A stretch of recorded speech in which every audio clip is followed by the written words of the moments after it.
Merhaba arkadaşlar. Bugün çiçek ekmek yapacağız evimizde, mutfağımızda. Malzemelerimiz 6 bardak un, 6 bardak su. Suyumuz ne gidecek bakacağız. Burada 1 yemek kaşığı şeker.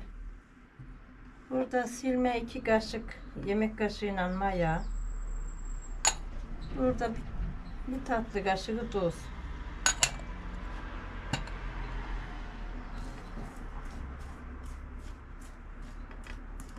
Bismillah diyen başlayalım. Hayırlı sabahlarınız olsun. Bütün Türkiye'nin, bütün dünyanın.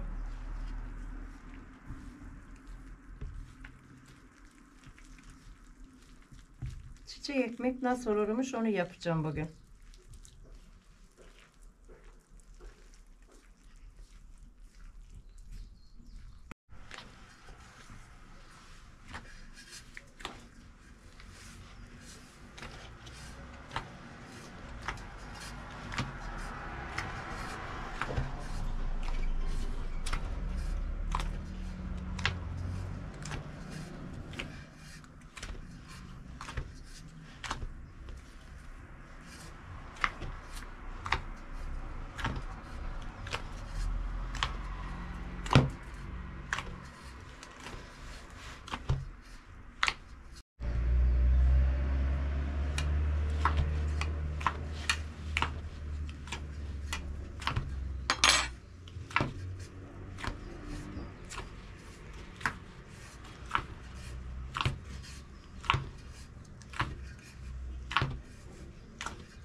Sevgili canlarım, hamur böyle cıvık olacak.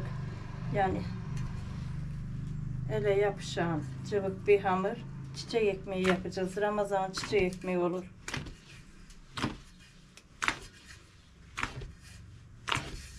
Bu Ramazan herkes evinde yapsın çiçek ekmeğini. Hep beraber yapalım.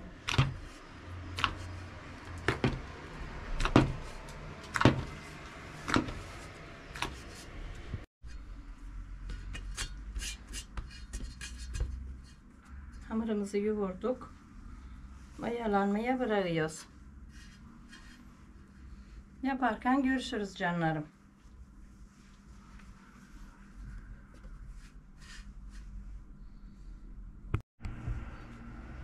Ölçü bardağım her zamanki gibi aynı bardak.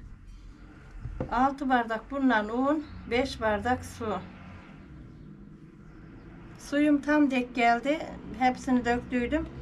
3 yemek kaşığı da un ilave ettim sonradan. 6 bardağın üstüne böyle 3 yemek kaşığı. Şunları bırakalım. Hamurumuz gelsin. Hadi bakalım. Hamurumuz mayalandı.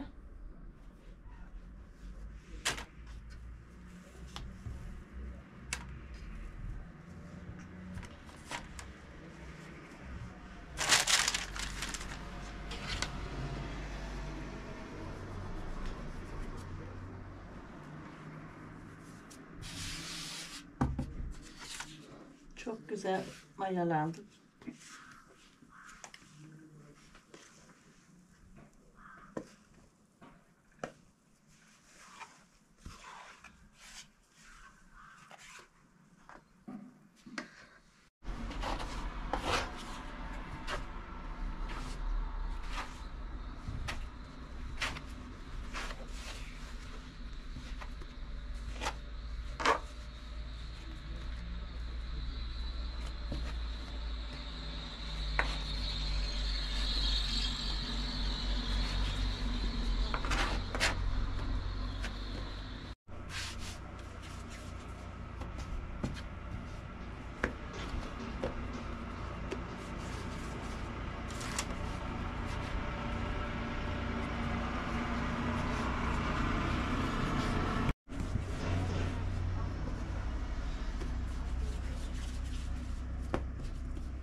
Başla.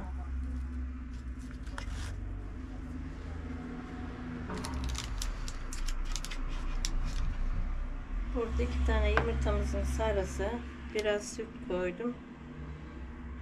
Bunları ezip 1-2 damla yağ ettim.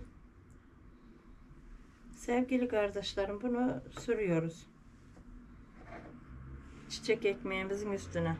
Küçük küçük de yapabilirsin. Benimkiler biraz azıcık canlı oldu. Ölçüyü yarıya düşürerek ki evde kaç kişi basın ona göre de yapabilin.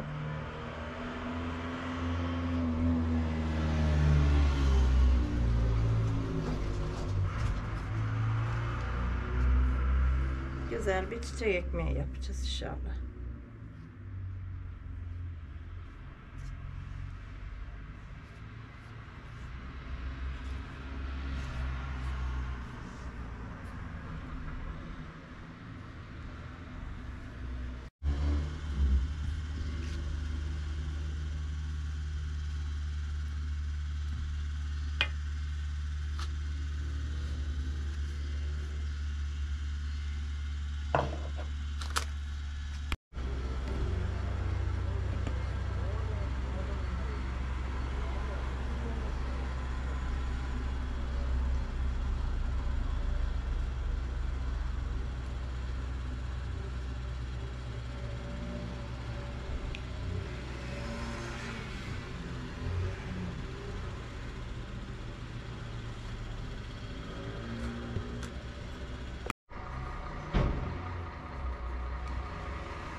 ...160 dereceye 25 dakika pişireceğiz.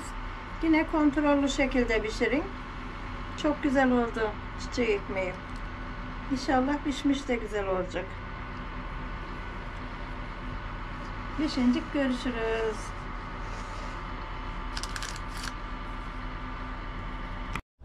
Ekmeğimiz pişti.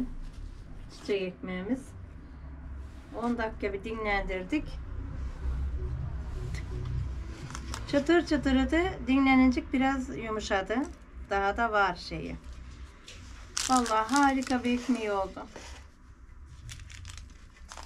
Şu an elimi daha yakıyor.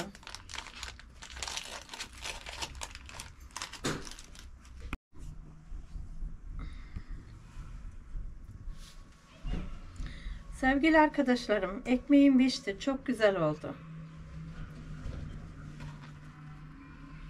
Gösterin. Çok harika oldu. Biraz yumurtalarını sürerken her yere bol bol ettiğim için döküldüler ya. Ama daha çok kaynar. İnan çok güzel oldu. Yapın yenen. Şuna bir bak. Yumuşacık.